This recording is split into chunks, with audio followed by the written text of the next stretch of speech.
अब देश के दो बड़े उद्योगपतियों ने निशाना साधा है सरकार पर, प्रधानमंत्री पर, यह कहते हुए कि हमारे देश में कोई नेता नहीं है। देश की बिगड़ती अर्थव्यवस्था को लेकर कड़ी टिप्पणी की गई है। देश की बड़ी सॉफ्टवेयर कंपनी विप्रो के चेयरमैन अजीम प्रेमजी ने कहा है कि फिलहाल भारत बिना किसी नेता के चल रहा है। उन्होंने सरकार पर निशाना साधते हुए क्या कहा है वो भी हम आपको बताएंगे। तो निशाना साधा है बड़े उद्योगपतियों ने। अजीम प्रेमजी ने कहा है, हम लोग एक ऐसे देश में काम कर रहे हैं जहां पर कोई नेता नहीं है। अगर हालात में बदलाव नहीं हुआ तो देश काफी पीछे चला जाएगा। विप्रो के चेयरमैन है अजीम प्रेमजी, जिन्होंने निशाना साधा है सरकार पर। एक ऐसे देश में हम लोग काम कर रहे हैं जहां पर कोई लीडरशिप क्वालिटी नहीं है, कोई नेता नहीं है, बिना नेता के चल रहा है देश, ऐसा लग रहा है। ऐसा कहा है अजीम प्रेमजी ने। अगर हालात में बदलाव नहीं हुआ तो देश काफी पीछे चला जाएगा। विप्रो के चेयरमैन अजीम प्रेमजी की तरह ही इंफोसिस के फाउंडर एनआर नारायण मूर्ति ने सरकार की आर्थिक नीतियों पर निशाना साधा है। नारायण मूर्ति ने क्या कहा है वो आपको बताते हैं। पिछले 3-4 महीनों से देश की छवि खराब हुई है। एक भारतीय होने के नाते मुझे इस बात का दुख है कि हम लोग आज इस हालत में पहुंच गए हैं।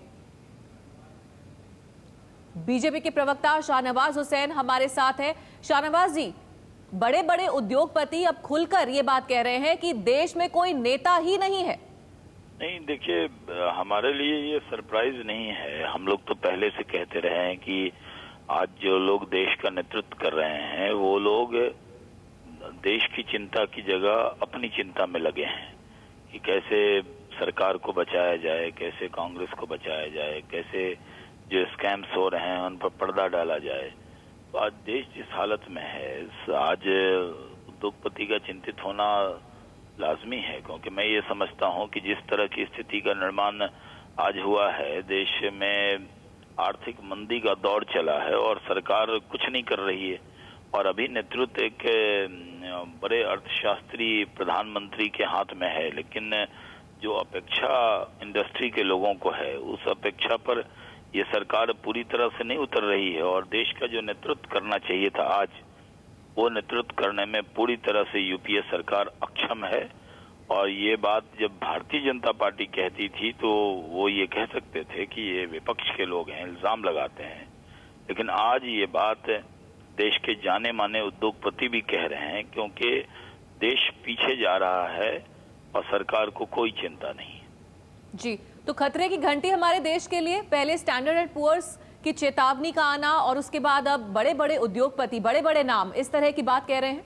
देखिए, जिस तरह से वो चेतावनी आई उसके बाद भी सरकार जागी नहीं। सरकार बहुत सारे झटके सहने के बावजूद शांत है और कोई जो एक्शन सोच रहे थे कि देश को विश्वास में लेते, आज जरूरत है कि देश की हालत पर प्रधानमंत्री पूरे देश के लोगों को विश्वास में लेते। लेकिन आज देश भगवान भरोसे चल रहा है। ये लग ही रहा, कोई नेता नहीं, नेतृत्व नहीं। सरकार में जो नेतृत्व कर रहे हैं लोग, वो सिर्फ भ्रष्टाचार को कवर अप करने में लगे हुए हैं। उनको देश की कोई चिंता नहीं। जी, बहुत बहुत शुक्रिया हमसे बात करने के लिए। तो बीजेपी के प्रवक्ता शाहनवाज हुसैन जो कह रहे हैं कि उद्योगपतियों ने जो बात कही है उन्हें कोई नई बात नहीं लग रही है। इससे पहले विपक्ष की तरफ से भी बातें लगातार कही जाती रही हैं, लेकिन इस बार विपक्ष नहीं बल्कि देश के जो बड़े उद्योगपति हैं वो ये बात कह रहे हैं। अब सरकार क्या जवाब देगी? किशोर अजवानी हमारे साथ जुड़ गए हैं, हमारे संवाददाता, सीधे उनका रुख करते हैं। किशोर, सरकार पर बरसे हैं बड़े उद्योगपति और विपक्ष का कहना है कोई नई बात नहीं है, लेकिन किशोर, ये खतरे की घंटी से कम नहीं है। जी बिल्कुल, क्योंकि उद्योग सरकार के खिलाफ खुलकर बोले, ये तब होता है जब उद्योग को लगे कि अब कुछ उम्मीद ही नहीं। क्योंकि उद्योग की तरफ से इस तरह की आवाजें सरकार के खिलाफ, चाहे कोई भी पार्टी सरकार में, बहुत कम आती है और बहुत मुश्किल से आती है। लेकिन ये जिस तरीके से नारायण मूर्ति और अजीम प्रेमजी साहब ने कहा है, उससे साफ संकेत है कि उद्योग में किस तरह की भावना बन रही है कि ये सरकार तो कुछ नहीं कर रही है, ये सरकार तो कोई ऐसा कदम नहीं उठा रही है कि अर्थव्यवस्था पटरी पर आए। और वो साफ है, वो दिख रहा है, वो सब कह रहे हैं। जैसा शाहनवाज जी का विपक्ष कह रहा था, उद्योग भी कह रहा है। तो अब कदम उठाने होंगे और कदम में ये दिख रहा है कि सरकार इंतजार कर रही है कि पहले ये हो जाए फिर करेंगे, पहले वो हो जाए फिर करेंगे। अब राष्ट्रपति चुनाव है कि ये निकल जाए तो फिर करेंगे, क्योंकि कई बार मनमोहन सिंह कह चुके कि गठबंधन का दबाव है, गठबंधन ये नहीं करने देता, गठबंधन वो नहीं करने देता। अब ये साफ दिख रहा है कि कभी कहीं से पैकेज की मांग आती है, कभी ममता बनर्जी कुछ बोलती है, कभी मुलायम सिंह यादव की तरफ से कुछ दूसरी मांग आती है। ये सब जो दबाव है, इनसे पार पाने के बाद ही कोई कदम उठाए जाएंगे, लेकिन तब तक कहीं देर ना हो जाए।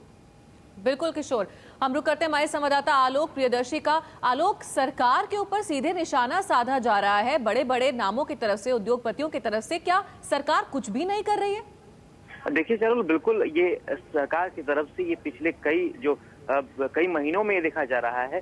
बजट के समय ये बहुत उम्मीद की जा रही थी कि सरकार कुछ ऐसे फैसले लेगी जिससे कि देश में इन्वेस्टमेंट बढ़ेगा, क्योंकि इस वक्त सबसे जो दिक्कत हो रही है कि देश में इन्वेस्टमेंट कम आ रहा है, डॉलर कम आ रहा है। इसकी वजह से हर जगह हर तरह की समस्या देखने को मिल रही है। ये उम्मीद जता रहे थे इंडस्ट्रियलिस्ट, सारे लोग यही उम्मीद जता रहे थे कि सरकार बजट के दौरान कुछ ऐसा फैसला करेगी, लेकिन सरकार ने ऐसे फैसले किए हैं जिसको कह सकते हैं असिमेट्रिक डिसीजंस लिए हैं सरकार ने, जिसकी वजह से जो देश की जहां प्रगति होनी चाहिए वो पिछले रिवर्स गियर लग गया है। जैसे कि एग्जाम्पल देख, गार जनरल एंटी अवॉइडेंस के बारे में बात करने की बजट में जरूरत नहीं थी, जैसा कि जानकारों का कहना है। वो था रेट्रोस्पेक्टिव डिसीजन था वोडाफोन के टैक्स इशू को लेकर।